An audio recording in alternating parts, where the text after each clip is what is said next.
White woman's tears. You know, when I first heard the story, because I heard it from the Doordasher herself, I saw her first video and I was just outraged. I was just like, oh my gosh, you were SA'd, you know, and then fired, and then the police won't do anything. I'm just like, this is not acceptable.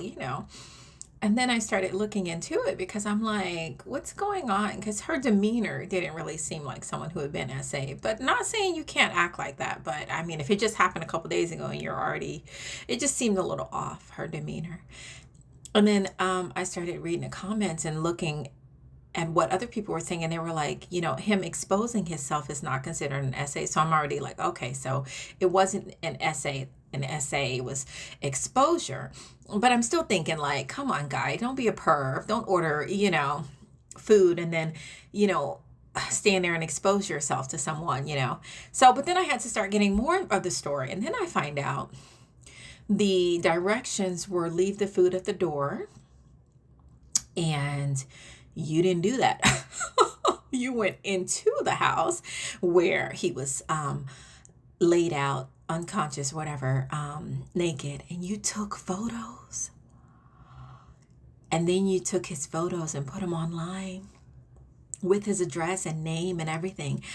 I'm just like, whoa. There was an assault that happened that day, but it wasn't on you. It was on him. You assaulted him because that's not okay. He was in his home, you know. And the direction said leave it at the door. So you can't even say intention, because if you want to say intentions, if the directions say leave it at the door, what you were supposed to do is leave it at the door and leave. If the direction said bring it into the house, then we would say, oh, okay, he wanted you to come in and see that.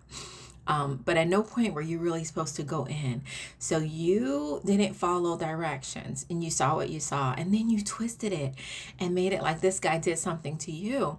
And you can't do that's white women tears, because you don't understand how dangerous white women tears are, because people are already going to bat for you and already defending you and without even knowing the full story. And that's what happens so many times with white women tears.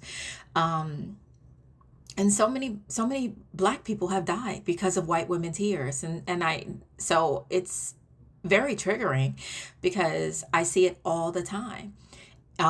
It's a Karen move to initiate something or do something and then turn around and play victim. It's a very Karen move. You're not the victim. You're actually the perpetrator of the assault, because that guy was just in his home. You were supposed to leave the food at the door, and this would not even be a story. White women tears. White women tears. Carry on.